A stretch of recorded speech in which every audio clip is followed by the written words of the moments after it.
இயேசு கிறிஸ்துவானவர் மிகுந்த வேதனையோடு பாடு நிறைந்தவராய் சிலுவையிலே தொங்கும் பொழுதும் கூட தன் தாயை மறக்கவில்லை.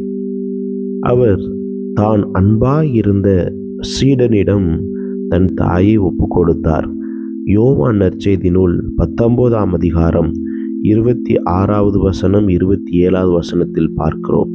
இதோ உன் குமாரன், இதோ உன் தாய் என்று சொல்லி ஒப்படைப்பதை. வேதனையின் நடுவிலும் அவருடைய அன்பு குறையவே இல்லை. சிலுவை நமக்கு சொல்லுகிறது, உண்மையான ஆன்மீக வாழ்வில் பொறுப்பு மற்றும் அன்பும் நிறைந்திருக்க வேண்டும் என்பதுதான். இன்றைக்கும் அநேகர் நம்முடைய வாழ்க்கையில் சொல்லுவது, நான் கடவுளை மிக அதிகமாய் நேசிக்கிறேன் என்று. ஆனால் நம்மோடு கூட வாழுகின்ற நம்முடைய பெற்றோர்களை, நம்முடைய குடும்பத்தாரை, உறவினர்களை, பெரியவர்களை நாம் எல்லோரும் அன்போடு மதிக்கிறோமா என்று சொல்லி நாம் சிந்தித்து பார்க்க வேண்டும்.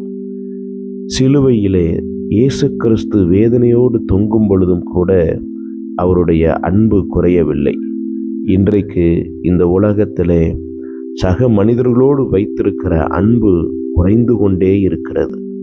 இன்றைக்கு நாமும் அன்பில் குறைந்தவர்களாக இருக்கிறோமா, அல்லது இந்த கிறிஸ்தவ வாழ்க்கையில் அநேகரின் மீது அன்பு செலுத்துகிறவர்களாய் வாழ்ந்து கொண்டிருக்கிறோமா என்பதை சிந்திக்கின்ற காலம்தான் இந்த லெந்து காலம்.